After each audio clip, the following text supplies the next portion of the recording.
It's a new month, which means it's time to rank all the movies I saw the previous month. So here's my ranking of all 3 April 2023 releases that I saw, from the worst to the best. Coming in at last place at number 3 is Paint. I have no idea who the audience for this movie is. Most of the jokes are lowbrow, crass, vulgar, or otherwise unfunny, so anybody who remembers Bob Ross is going to find the film immature, and the film is still far too adult for the teenager crowd who won't even understand the satire of the film anyway. This whole movie is just awkward to watch, and my deepest condolences not only to the family of the late Bob Ross, who have to watch his legacy be utterly distastefully destroyed, but also to Owen Wilson for starring in this. The whole script is just awkward.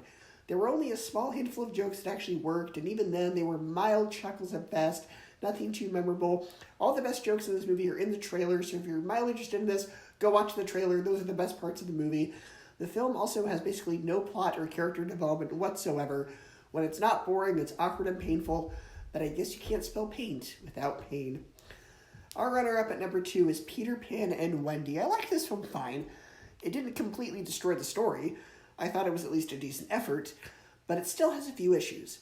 One of the biggest being just how drab, gray, and lifeless it looks. Neverland is supposed to be this bright, vibrant landscape, but instead we get a place that looks like it's perpetually covered in fog and has very muted colors. The other issue being that there are girls and the Lost Boys. The whole point of Wendy being taken to Neverland is because Peter and the Lost Boys want a mother. They want that female influence, so when you put girls in the Lost Boys, it entirely defeats the purpose of her being there. The other issue is the tone of the film is just odd. It comes off more like Pirates of the Caribbean mixed with Maleficent, and they give Captain Hook a backstory to try to make him sympathetic. The film has some fun action, and Jude Law gives a good performance, but the tone and a lot of the story choices are very odd. But I at least admire they did try something different instead of just doing a shot-for-shot remake, even if some of those choices didn't quite work. And number 1 is the best movie that I saw in April 2023 is Super Mario Brothers. This is a very crowd-pleasing film that can be enjoyed by everyone, even if you haven't played a Mario game in your life. The world of this movie is very bright and vibrant and is super fun to spend time in. The characters and world are incredibly well animated with a ton of expression that's also careful not to be too exaggerated. And while the plot moves a little fast, there's also not much plot to draw from the games anyway, as honestly they're relatively simple.